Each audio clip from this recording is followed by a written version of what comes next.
Bueno, hola Pedro. Pedro de Brasil, lugar lejano a donde estoy yo, aquí en la Payancueva, aquí en Madrid, en España. Te agradezco mucho que hayas pedido esta videocrítica a la carta de la película Cold Fish. Ahora explicaremos por qué. Agradezco todas las peticiones, pero algunas como esta encima son reveladoras, profundamente reveladoras. Así que Pedro, bueno, no sé cómo estáis pasando todo esto del coronavirus en Brasil y demás. Tengo una idea por las noticias, pero vamos, que mucho ánimo, mucha fuerza en esta movida internacional que nos ha cogido de pandemia. Y vamos a hablar un poco de Cold Fish, si te parece. Y decía que era muy reveladora por una idea, porque es, creo que para muchos seguidores de la revista, y concretamente para, de alguna manera, la gente que está siguiendo estas videocríticas y demás, y los que habitualmente nos siguen, tanto a mi compañero Jesús Usero como a mí en la revista Acción, pues puede llegar a ser muy revelador el nombre de Sion Sono. Sion Sono. Apúntense este nombre, amigos. Pedro ya lo conoce. Pedro es un hombre con sabiduría. Sion Sono. A ver, normalmente estamos hablando mucho en directores japoneses, decimos Takashi Miike, Takeshi Kitano, en un momento dado Nagisa Oshima, tenemos películas como Audition, tenemos películas como 13 asesinos, y nos llama mucho siempre, pues no sé, Ichi the Killer, nos llama mucho siempre la atención a muchos aficionados este cine japonés que de alguna manera tiene una codificación, yo no diría que ligeramente diferente, sino diferente de la que podemos manejar en Occidente para muchos géneros, yo diría que para todos los géneros, pero que de repente pues algunos directores se nos escapan, ¿no? Y tengo que decir que Sion Sono es un descubrimiento que yo os recordaría. De hecho, para que lo tengáis más claro, lo voy a escribir aquí en un papel para que todos tengáis bien el nombre de este buen señor, que es, ya digo, un tipo a seguir, y ahora veremos por qué. Mientras que hablamos de su película, para mí, de las que he visto, una de las más completas, el nombre es Sion Sono. Ojo con este señor. Este director, que es un poeta, que empieza como poeta y después se pasa, digamos, al cine, y que dirige pues esta película, Cold Fish, que nos ha pedido Pedro de Brasil, y que estamos hablando de una película que es de 2010, creo recordar. Ahora hablaremos de que forma parte incluso de una trilogía del odio y todo esto. Pero para que os hagáis una idea, Sion Sono no ha tenido mucha suerte el hombre en su salida de Japón, porque ha rodado su primera película fuera de Japón. Se titula Prisioneros de Ghostland. Es una película fechada en 2020, protagonizada por nuestro amigo Nicolas Cage, con Sofía Boutella y Ed Skrein, y es la primera película en inglés que rodaba, digamos, fuera de lo que es una coproducción japonesa y estadounidense, y que rodaba en inglés y que era un poco una salida, ¿no?, digamos, a lo internacional de su cine, de Sion Sono. Es una película muy interesante. Es la primera película después de Mandy que digamos que se metió en la agenda del amigo de Nicolas Cage, y lo que ha ocurrido es que primero tuvo que retrasarla por un ataque al corazón, y después pues bueno, la pilla toda esta movida del coronavirus. La película está terminada, por lo visto estaba en postproducción para estreno en 2020, vamos a ver qué pasa y en qué lugar llega. Pero que es un momento muy curioso para, digamos, atrapar, para abordar, para subirse al caballo, un caballo salvaje de la filmografía de Sion Sono. Así que, ojito al director del que vamos a hablar.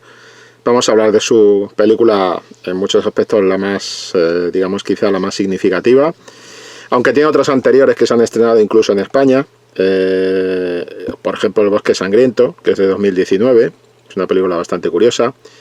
Y tiene ¿Por qué no jugamos en el infierno? Es otra película que también es una película muy más de... Él baraja siempre las claves de comedia y de acción. Y en algunos casos las mezcla, como ocurre, por ejemplo, en esta que vamos a hablar, en Cold Fish, las mezcla con elementos policíacos, de intriga, en los que aparece el terror, los que aparece una clave de terror. Entonces esto hace que sea, digamos, más interesante, porque hace una curiosa hibridación de géneros, muy influida en la parte de drama, porque él trabaja mucho el drama, en la parte de dibujo de los personajes, por dos directores, uno alemán y el otro estadounidense, que son ya peculiares por sí mismos. Y que aunque, si bien pueden tener algún vínculo, pero hay que estirar mucho el cable para que el vínculo se establezca entre ambos, son Rainer Werner Fassbinder y John Cassavetes. John Cassavetes de lo que se en un momento determinado en la escuela del cine de Nueva York, y el tema de Fassbinder estaba encuadrado dentro del nuevo cine alemán, años 60-70. Por cronología pueden tener cierto vínculo, pero la realidad es que trazar una línea entre la filmografía de Cassavetes y de Fassbinder no es que sea difícil, no es imposible, por supuesto que la hay, sin duda, pero es mucho más difícil es trazar ese salto que se produce entre la influencia de Fassbinder y de Cassavetes en el cine de Sion Sono. Pero ahí está, él los referencia como sus propias fuentes de inspiración, y eso hay que respetarlo. Cuando un director te cuenta algo, evidentemente, a ver, algunos directores juegan el postureo, no nos engañemos, pero yo creo que la mayor parte de ellos son sinceros cuando dicen, pues mira, a mí me llama la atención el cine de este tipo, el de este otro, esta película, este tipo de novela, este tipo de poesía, cuadros, pintura. Y eso hay que seguirlo porque de una manera o de otra, consciente o inconscientemente, se va a filtrar en sus películas, ¿no? Pero a mí me ha costado, me cuesta, y no podría decirte ahora, bajo ningún concepto, Pedro, decirte, en este momento concreto está siendo Fassbinder, en este momento concreto está siguiendo la pista de John Cassavetes y tal. Sí que se registra en la manera de contar, por ejemplo, un detalle. Pues la idea de seguir a los personajes con cámara al hombro, algunos planos que tenemos en Cold Fish, sobre todo en lo que atañe al personaje protagonista. El personaje protagonista, el personaje de este marido y padre absolutamente ninguneado por su hija adolescente y por su mujer. Aquí cuando Sion Sono sigue a este personaje con la cámara y con los planos que le proporciona y demás, sí que estaríamos en clave Cassavetes. Yo tengo que ser sinceros, he cazado la clave Cassavetes y no he llegado a cazar, no te puedo decir, en este momento estamos en territorio Fassbinder, eso no lo puedo hacer. Quizá por la parte de Fassbinder es la vida gris de este señor, pero el problema es que con Sion Sono, el sentido del humor desbordante que tiene el tipo, un sentido del humor muy japonés, muy gamberro, que se expresa mucho por el personaje, digamos, del antagonista de la película, el asesino en serie, que bueno, es un asesino en serie muy particular, porque no actúa solo, sino que actúa, y además es por una cuestión, no es nada, puede tener una clave psicológica, por aquello que cuenta del padre, de lo que y sobre todo por ese monólogo final que tiene. Por supuesto, un aviso, si este aviso lo doy en todas las críticas, en esta mucho más. Si no habéis visto Cold Fish, os recomiendo que dejéis de ver, que la busquéis, que consigáis Cold Fish, que hay muchas plataformas que la tienen, y que una vez que tengáis Cold Fish y veáis Cold Fish, veáis esta videocrítica, ¿de acuerdo? Porque vamos a reventar, como siempre, todo. Yo asumo que Pedro ha pedido la película o la ha visto, y esta crítica la paga él y es para él, o sea, es así. Entonces, si alguien está viendo la crítica y no ha visto Cold Fish, pues bueno, yo le recomiendo que la vea o lo vamos a destripar. Y vamos a empezar ya mismo, así que súper territorio spoiler ya. Cuando finalmente el protagonista se mosquea, le da un parraque y decide empezar a repartir leña, justo cuando asesina, clavándole el tema al antagonista en el coche, el antagonista empieza a hablar y empieza a balbucear cuando ya está casi agonizante. Empieza a hablar, no papá, por favor, no me golpes más, eso duele mucho, mamá, ayúdame, este tipo de cosas, ¿no? Y él ya había contado antes que esa casa donde de alguna manera hacen invisibles a los cuerpos que han asesinado, a los cuerpos de la gente que han asesinado, los convierten en invisibles. Un tema muy poético, aquí se ve la parte poética de Sion Sono. Hacer invisible, es decir, no es tanto el asesinato, sino cómo lo borras de la vida. O sea, el concepto de cómo borras a las víctimas de la vida. Este momento en que este hombre está recordando esto y también lo que le dice de aquí me traía mi padre y me hacía daño y me maltrataba y todo esto, ahí puede haber una clave de asesino en serie, ¿no? O sea, de figura maltratada que de alguna manera va cobrando una especie de concepto de revancha o de retribución salvaje y que afecta a algunos asesinos seriales, ¿no? Pero realmente la manera que tiene de actuar este personaje pues es muy peculiar y no en todos sus rasgos encajaría exactamente en lo que es un asesino en serie, aunque efectivamente sí que es un asesino reincidente porque se va cargando un montón de gente. Y como le dice el policía al personaje protagonista, cuando le dice han desaparecido a su alrededor, en su entorno han desaparecido una barbaridad de gente, no sé si le dice 30 y tantas personas o cosas así. O sea que sí que hay una clave serial, evidentemente, ¿no? Y en todo el proceso de hacer desaparecer, de borrar a las víctimas, ¿no? Pero bueno, tiene esta ayuda de la chica y tal, y es un tema interesante. Pues como decía, me cuesta, porque incluso cuando aborda la parte más escabrosa del asunto, que es la parte más sangrienta y demás, entiendo que el tono de vida de este hombre, el tono de arranque de vida de este hombre, de este protagonista, podría estar en una clave de Fassbinder. Pero digamos que desde el punto de vista de estilo visual y demás, me resulta mucho más fácil localizarle el hilo de influencia de John Cassavetes en Cold Fish. Entonces, por un lado tenemos estas dos referencias que nos lanza el propio director, Fassbinder y John Cassavetes en la película.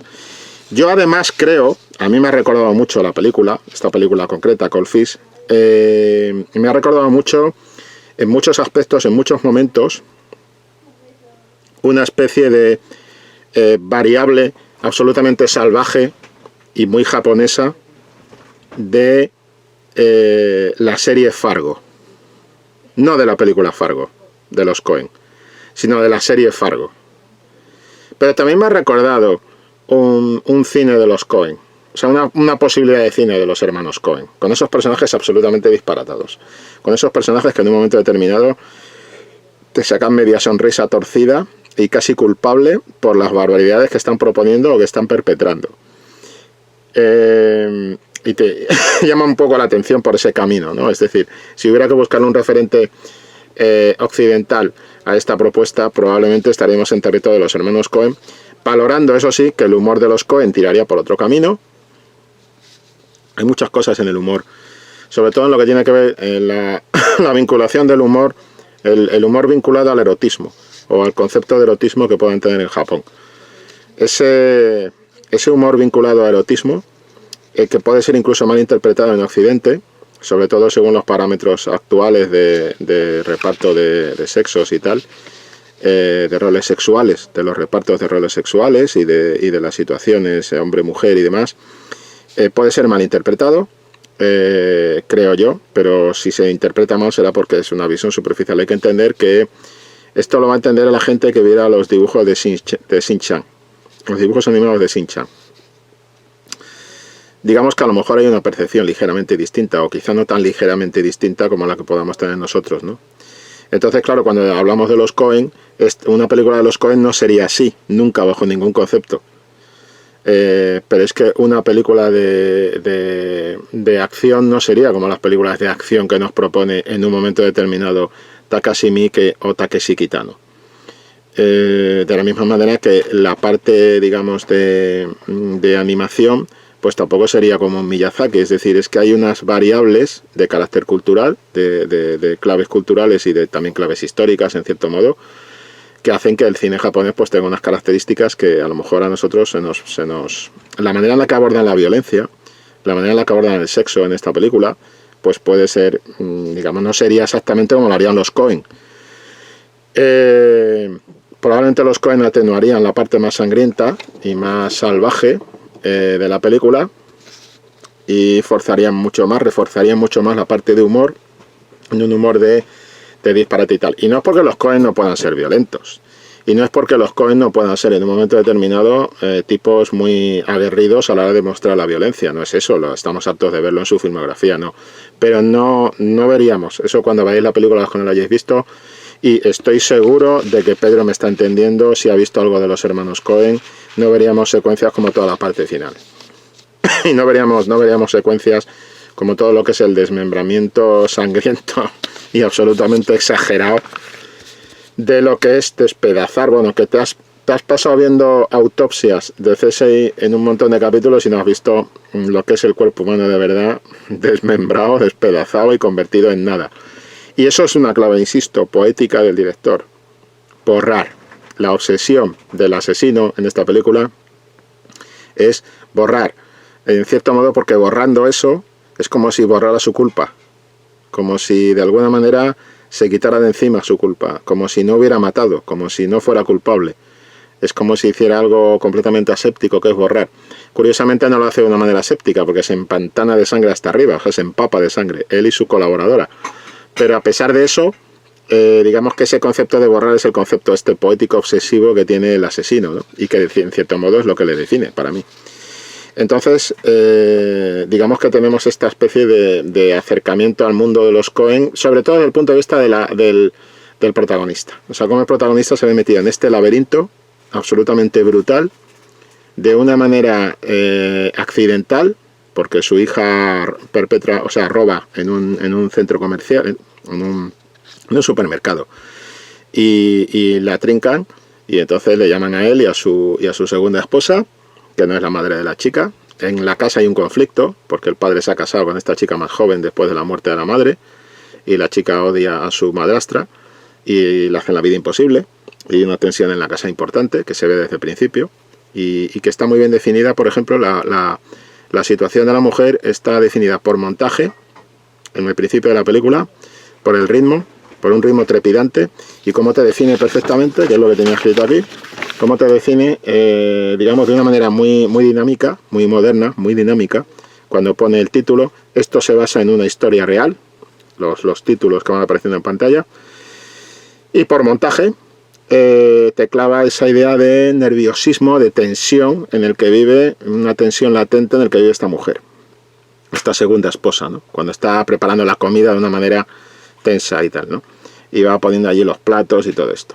Y al mismo tiempo, después te pone ese plano del padre vomitando en el baño, que es casi un anticipo de lo que va a pasar a continuación. Es decir, te está dando una señal de alarma, es decir, la vida de este hombre a partir de este momento va a ser una auténtica pesadilla, y le vamos a volver a ver agarrándose la taza para poder potar todas las barbaridades que va a haber.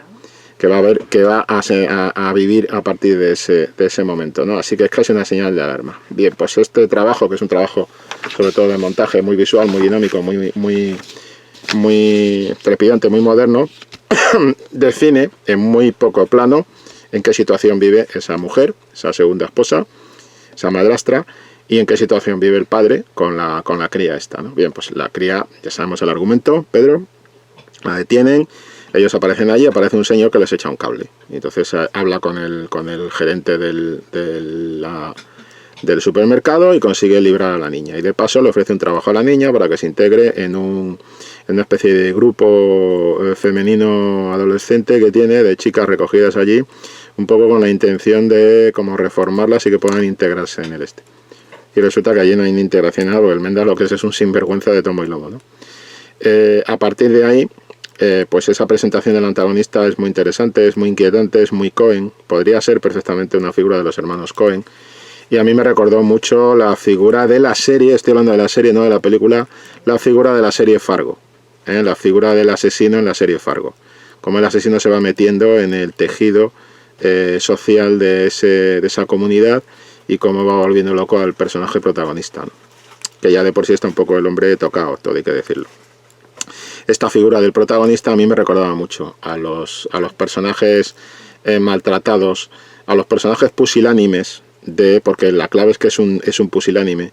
Es un personaje pusilánime maltratado, en cierto modo también por su propia timidez, que es el personaje protagonista. Es decir, como el personaje protagonista está obsesionado con irse a contemplar las estrellas y evadirse de este mundo, esa idea también muy poética de mirar hacia el cielo, de pensar en los años que existe la Tierra, nuestro planeta, y en pensar en cuándo se va a extinguir nuestro planeta, toda esta idea de mirar a las estrellas, de salir hacia afuera, y que es una manera de evadirte de la realidad. Porque la realidad en la que vive el tipo es bastante lamentable. Así que el hombre sale corriendo al planetario este. Y además, ¿cómo están en el planetario? Porque en el planetario, cuando entran ellos, están absolutamente solos. No hay nadie más. Es decir, la sensación de soledad que produce el planetario es bastante notable. Entonces, digamos que tenemos un poco este esquema, ¿no? de película, de cercanía con el personaje de algunos personajes de los hermanos Coen. Entonces, los personajes habitualmente protagonistas de los hermanos Coen, metidos en un laberinto que claramente les supera, y en muchos casos por su propia ingenuidad, por su propia inocencia, o en algunos casos porque son unos pusilánimes de tres pares de narices. Concretamente el de Fargo encajaría bien en este otro personaje, aunque tiene un punto perverso, y el de la serie también. Y después otra referencia que podríamos cruzar con Cold Fish, inevitablemente el personaje de protagonista también a mí por lo menos me recuerda bastante el que interpretara a Dustin Hoffman en Perros de paja de Sam Peckinpah. No es una referencia que cite el director, pero a mí me parece que tiene mucho punto en común. Primero por la utilización del sexo como una especie de dinámica, de gatillo, de presión sobre el personaje. Como todo el mundo de alguna manera está practicando a su alrededor distintas actitudes sexuales y él no se entera de nada, o si se entera se hace el loco. Y esto es muy Dustin Hoffman en Perros de paja, con Susan George y demás en el pueblo este europeo y tal. Y después pues un poco lo que es el estallido final de violencia, ¿no? Un poco también relacionado con las gafas del personaje. Si te das cuenta, significativamente en el puente al final, antes de que el personaje estalle, lo que hace es recibir dos informaciones. Información número 1, me ha acostado con tu mujer. Información número 2, le quita las gafas y de alguna manera en ese momento es cuando el personaje ya no llega más allá, le obliga a fornicar con la amante, y a partir de ahí pues se produce el desbarate total de este personaje, que ya se vuelve completamente loco, y bolígrafo en mano y después cuchillo en mano la lía parda, la lía muy parda. Entonces, ¿qué pasa? Que digamos, a mí esto me ha recordado a Perros de paja, y me ha recordado mucho el personaje de Dustin Hoffman en Perros de paja, un personaje pusilánime, un personaje que intenta evadirse de la realidad. En el caso de Dustin Hoffman era con las matemáticas, con su proyecto matemático en la pizarra, y digamos ese intento también de evasión está complementado con esta presión sexual que hay en su entorno, y de la cual él intenta también evadirse porque no quiere ofender. Ahí viene la parte pusilánime, es decir, él no quiere plantar cara, no quiere frenar las cosas desde el principio, no quiere hablar claro con su mujer, no quiere de alguna manera hablar claro con la gente del pueblo, no quiere aclarar la situación, tampoco toma la decisión de largarse de allí, es decir, no, es como incapaz, totalmente incapaz para enfrentar ese mundo hostil que de alguna manera le está presionando, ¿no? Y es porque no quiere ir a un punto de ruptura, en el cual finalmente se va a ver inmerso, tanto en Perros de paja como este otro personaje. La pasividad de este personaje de Cold Fish también llama mucho la atención, y creo que tiene mucho, también tenemos que comprender que es una pasividad. Fíjate, esa violencia soterrada, esa presión de violencia con esas bofetadas que pegan los personajes de poder, ¿no? Frente al personaje, incluso la propia amante del asesino acabará también abofeteando y exigiéndole a él una serie de conducta.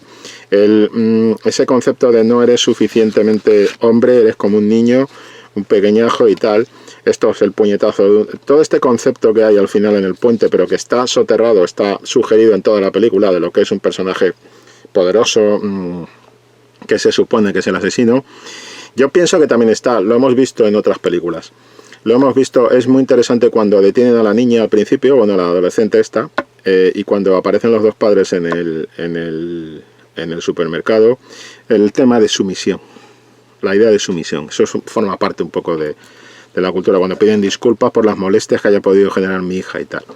Ese tema de sumisión, ese tema de poder, de la pirámide de poder que se produce en Japón, que tenemos dentro de la cultura japonesa, el tema de la sumisión y demás, el tema de una salida tardía del feudalismo, el tema de los samuráis, el tema de los clanes samuráis, el giri, el ninjo, es decir, digamos,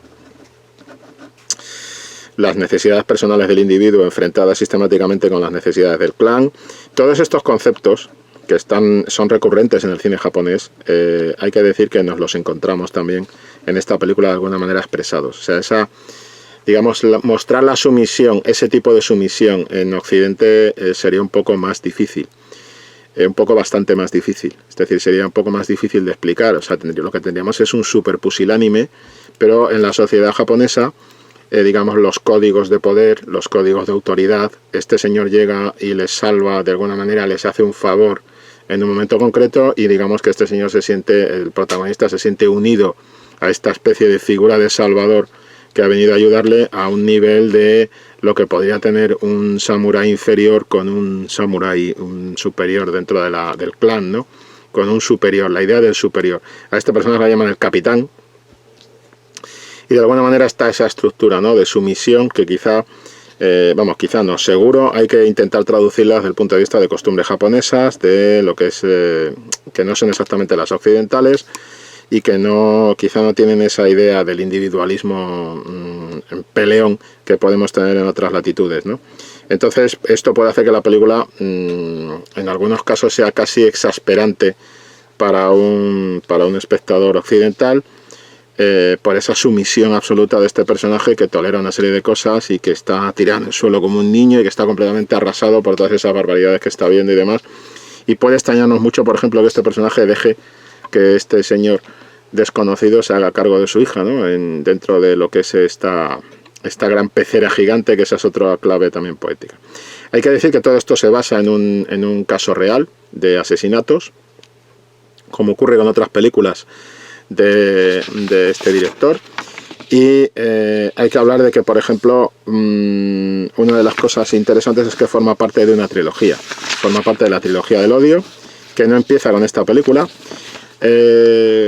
Cuando hablamos de Old Boy, hablamos de la trilogía de la venganza de Park Chan-wook, y tenemos esta trilogía de la venganza, y aquí tendríamos la trilogía del odio. La trilogía del odio la componen, esta película sería la parte central, sería la segunda, y la primera película es una película que ha circulado de alguna manera por Occidente, Exposición de amor se titulaba, de 2008, que es, está considerada como un poco... A mí no me gusta más esta de Cold Fish. La otra es una comedia de acción, y entonces pues digamos que va mezclando también algo que también está presente aquí, y eso es una constante del director. Es toda la imaginería cristiana que aparece en la parte de la casa donde están desmembrando los cadáveres para quemarlos y hacerlos desaparecer y demás. Toda esa imaginería cristiana de Cristos, vírgenes y cruces también está presente en esta exposición de amor, ¿vale? El puzzle religioso que podemos encontrar en Japón, esa especie de... que quizá pues tienes más información sobre ese puzzle religioso en la película Silencio de Martin Scorsese, puede ser otra guía interesante para abundar en este asunto, pero ese puzzle religioso estaba ya en Exposición de amor. Entonces es interesante el ver cómo se van mezclando un poco las estas, ¿no? Y después hay otra que es la de 2011, Koi no Tsumi, que esta sí que no he localizado yo que podamos pillarla por aquí, pero bueno, con el tema de las plataformas y tal, seguro que podemos recuperarla. Yo voy a intentar recuperarla, me parece muy interesante el planteamiento que tiene de argumento. Pues Koi no Tsumi es una película de 2011 que sería la que cerraría esta trilogía del odio, ¿no? Y a partir de ahí pues tiene otra, ya digo, Antiporno, por ejemplo, es una película curiosa, también, que también ha circulado y que se puede ver y tal. Pero dentro de la trilogía del odio, un poco los puntos en común que veríamos serían, por un lado, esa especie de pastel, de puzzle, digamos, mezcla de asunto de distintas tradiciones religiosas que puedan darse, o sea, sobre todo la irrupción de figuras de cristianismo en Japón, que nos vamos a encontrar otra vez aquí, en Cold Fish, que estaba ya en exposición de amor. Y también esa idea de los crímenes, ¿no? De los crímenes, que bueno, que como digo, en el caso de Cold Fish se basa en un caso real, y por eso hace tanto hincapié en el tiempo. A mí me interesa mucho cómo Sion Sono está haciendo una especie de crónica de estos asesinatos, de crónica de cómo se producen los acontecimientos. Una cosa que llama mucho la atención es no la pasividad de la policía, pero sí el papel completamente, prácticamente invisible de la policía. Es decir, aparece la policía, aparecen estos dos policías en un momento para hablar con él. Es curiosa la tarjeta que vemos, con ese policía que saluda, que es como una caricatura, llámenos y tal. Los policías que le informan, que aparecen como un elemento de guión para informar al personaje de en qué lío te estás metiendo, cosa que tú ya sabes, pero que sepas lo que le ha pasado al ayudante anterior de este fulano, que es que ha desaparecido también, él y su familia. Ese aviso, y poco más de eso, es decir, después solo los policías van a aparecer brevemente persiguiéndoles, este los esquiva y se va a cometer el crimen, uno de los crímenes, y también esa parte de indefensión que vemos, ¿no? Cuando la policía va detrás de ellos y el personaje del asesino pues va golpeando el asiento del conductor, del protagonista, y el protagonista no está en absoluto protegido por la policía, ni se siente ningún tipo de tema, está completamente atrapado en su laberinto, es como si no pudiera salir de ese mundo, y como si la policía no fuera a hacer nada por sacarlo de ese mundo. Y es muy curioso, que yo no sé si lo llamaría pasividad, pero sí que lo llamaría, en cualquier caso, es poca resolución, es decir, inutilidad, porque los policías están al final, cuando los policías, para empezar, él los llama para decirles, esta mujer está desmembrando el cadáver de su amante en la finca tal, y yo voy para allá a acabar con todo esto porque estoy harto. Y lo que hace la policía llega mucho más tarde, cuando él ya se la ha cargado a ella, todo aquello está bañado de sangre, se meten en la casa, con la policía, en el coche de policía vienen la hija y la mujer del protagonista, y el protagonista todavía va a tener tiempo de matar a su mujer con los policías dentro, que no hacen absolutamente nada, porque están allí metidos dentro, no se sabe haciendo muy bien qué, y el hombre tiene tiempo de matar a la mujer, matarse él y herir a su hija. O sea, la policía en esta es muy llamativo, ¿no? Como la policía realmente no tiene esa función que tendría. Probablemente es lo que hablamos antes de los hermanos Coen. Si esto se tradujera al cine de los hermanos Coen, la policía no tendría ese papel pasivo hasta ese punto, hasta ese grado máximo, ¿no? Es decir, es que son prácticamente no están, es que no están. En ese sentido, por ejemplo, detalle interesante. Cuando aparece la Yakuza, que son este grupo de familiares entre comillas, del tipo al que estafan, del primer muerto con el que entra en contacto con esta movida del P de los 10 millones, que es el Cold Fish este que se habla, el P de los 10 millones, que es la primera víctima en la que participa el protagonista, y aparecen allí los mafiosos y tal, esa especie de enfrentamiento que se da con ellos y tal, es mucho más potente, más resolutivo, tiene más peso, ¿no? Aunque también se los quitan de encima de alguna manera. Pero bueno, es que el papel frente a eso, la contribución de la policía al relato es nimia, es prácticamente casi de fantoche, de títere, de poco resolutiva, ¿no? Y eso es un aspecto que llama mucho la atención, ¿no? Dentro de la película, como el personaje está absolutamente solo y nada va a salvarle, es decir, ni siquiera él se va a poder salvar. El tema del erotismo que decía antes, que yo creo que hay que considerarlo como una especie de contrapunto cómico, y para eso ya remito a los juegos de carácter erótico festivo del zumbao de Shin-chan en los dibujos animados. Pero digamos que hay que tomarlo un poco en ese sentido, es decir, no es y es también un tema de presión sobre el personaje, porque el personaje es un individuo tímido, es un individuo que, como le dice la mujer en el planetario, pues es un hombre como romántico y tal, y ese momento en que ella le pide al asesino que la golpee, pues puede ser malinterpretado, pero tenemos que también ponernos un poco en la posición de la cultura japonesa. Más allá de que, por supuesto, no hay que creerse lo que pasa en el cine, amigos. Me parece que esto es bastante claro. Lo que vemos en una pantalla es una reconstrucción. Aunque esté inspirado en una historia real, como te ponen aquí, pero no deja de ser una reconstrucción dramática, una reconstrucción de la realidad, para jugar. Y de hecho te lo da el propio montaje al principio, como he dicho, de la cocina y tal. Una reconstrucción de la realidad para jugar con los personajes y jugar con las historias, ¿no? Entonces tampoco hay que ir por la vida, hay que tener un filtro. El problema es que a veces nos creemos más cosas de las que deberíamos, ¿no? Un tema interesante que también es importante no es terror. Eso para mí es intriga, en ningún caso es terror. Aunque la situación que vive este personaje sea absolutamente kafkiana y terrorífica, es un personaje atrapado, pero no es terror, es una clave de intriga. Y lo que ocurre es que el cachondo del director pues te hace una exposición visual de lo que son todas las partes de desmembramientos sangrientos y demás, que es pura casquería y que es un elemento de terror.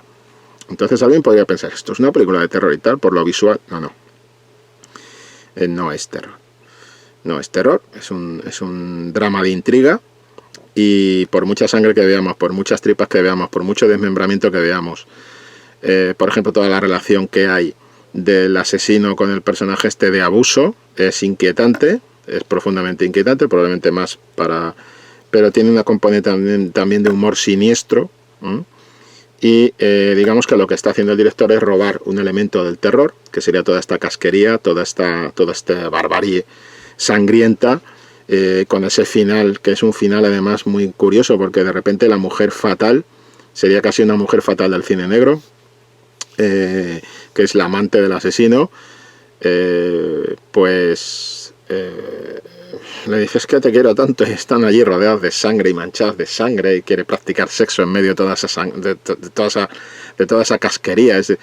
Es un elemento que alguien podría pensar, esto tiene que ser terror. No, visualmente es un elemento de terror, visualmente, pero narrativamente no estamos en terror. Estamos en una intriga, en un drama de intriga, un drama de suspense. Estamos constantemente en tensión de qué va a pasar con este tío, hasta dónde va a poder llegar este tío, porque sabemos que este tío se va a romper, y presumiblemente se va a romper como se rompe, ¿no? Que es cuando dice aquello de, ahora el nuevo señor Murata soy yo. Es decir, la transformación del monstruo que llevamos dentro. ¿Qué es lo que le dice Murata, el asesino, en el puente? Le dice, me engañas, me molesta porque me engañas, porque tú tienes una parte oscura, tú tienes una parte bestial, y toda la obsesión de Murata, en el fondo Murata es como si hubiera cogido un discípulo que pudiera continuar con su obra. Y lo que ocurre es que los discípulos se le rompen, ¿no? Y pues finalmente no se le rompe. Llega un momento en que el discípulo brota y se convierte en el nuevo señor Murata. Y el nuevo señor Murata es un asesino como él, y lo que ocurre es que decide autoextinguirse en lugar de... que es también muy seppuku, muy disciplina de Harakiri y toda esta movida, ¿no? Pero lo que hace es autoextinguirse, pero consigue completarse como señor Murata. Es decir, acaba medio enredado ahí a navajazos con su amante, se impone, y tiene eso sí, una parte final, pues eso, de abuso de la mujer y todo esto, que es lo que sería el señor Murata. Es decir, se ha transformado en un monstruo. ¿Cuál sería el tema de la película? Pues que bajo determinadas presiones, y aquí hay que volver a la sociedad japonesa, hay que volver a las características, hay que volver a la Segunda Guerra Mundial, a lo que ocurrió en la Segunda Guerra Mundial con los crímenes de guerra y demás, pero no hace falta remontarse tan lejos. Es decir, lo que te viene a plantear Sion Sono es, bajo determinadas presiones, todos podemos convertirnos en un monstruo. Es decir, este señor está recibiendo una presión constante desde el principio de la película. Es una buena persona, es una persona de carácter poético, una persona que quiere evadirse de lo terrenal para irse a las estrellas, pero este hombre, presionado, acaba estallando. Y entonces está ese plano final donde está completamente embrutecido, es un auténtico animal, y sale y golpea a la hija contra el coche, le mete dos piñas al niñato que está esperando a la hija, que es un gamberro reprobo seguro, pero bueno, la manera de solucionar ese problema es ultra violenta y salvaje, y es un personaje, si nos damos cuenta, ya está enlazando con muchos personajes que nos llegan del cine no solo japonés, sino también coreano, Es este personaje que se va conteniendo, pero no por una autocontención, sino que al principio te lo pintan como un pusilánime, porque podría haberse negado a seguir todo este juego desde el principio, ¿no? Pero no se niega, sino que por su misión traga, y llega un momento en que cuando el personaje traga, un pusilánime traga, al final, ¿qué ocurre? Se produce el estallido final. El estallido final, que es un estallido salvaje, y vemos cómo el personaje se ha convertido en un monstruo. Entonces es la conversión del protagonista en un monstruo. Eso es Cold Fish. La transformación, la mutación del personaje en un monstruo. Hay una escena significativa en esto, aparte de todo el subtexto que va metiendo el director, de carácter erótico festivo, pues por ejemplo cuando están con los yakuza, que están conversando dentro, la otra está jugando con los muñequitos con la chica que está trabajando allí en la tienda esta de peces y tal. Y después pues todo el juego que se trae de ambigüedad, de carácter erótico festivo, que se trae la mujer del protagonista con el propio Murata, y que se trae también la amante, con pues prácticamente con todo el que pilla de camino. El juego que se trae con Kubo, o Kobe, no sé cómo se llamaba, el conductor del personaje, digamos, más digamos de más poder, que incluso intenta traicionar a Murata, pues esta otra figura de carácter semi-mafioso que hay por allí, que dice que es el financiero de Murata, pues el conductor de este también está recibiendo esa especie de provocaciones y tal. Entonces, es cómo se construye un monstruo, cómo se fabrica un monstruo, cómo se lleva a un tipo, que es lo que pretende Murata, coger un discípulo, un pupilo, y llevarle hasta el punto de ruptura en el que ese individuo se convierta en un ser monstruoso como es él, ¿no? Ese es el recorrido, eso se salda en el puente. Probablemente yo diría que la secuencia clave de la película es la del puente del final, cuando digamos hay un momento ya final bestial, cuando él ha agredido a Murata y la dejó medio muerta en la parte del coche.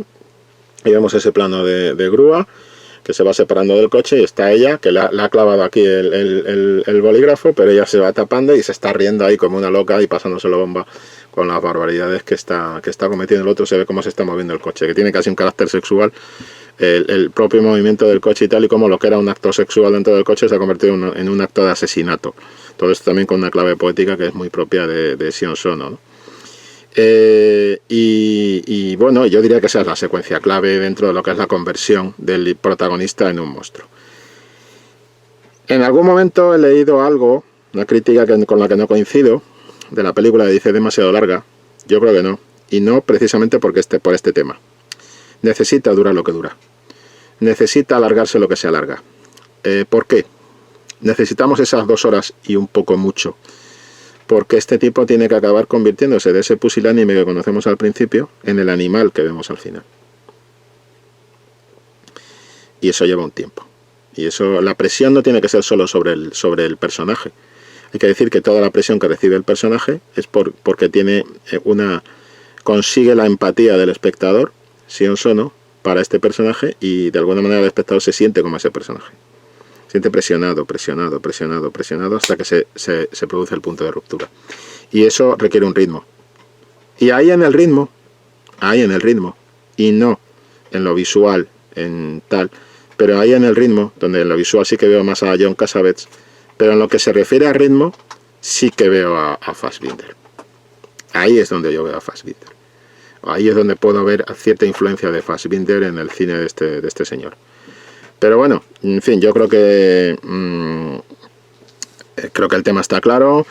Creo que hemos abordado los temas generales, o los temas más o menos los puntos esenciales de la película. Ya digo, ha sido una gran un excelente encuentro con un director que espero que sirva para revelárselo a otras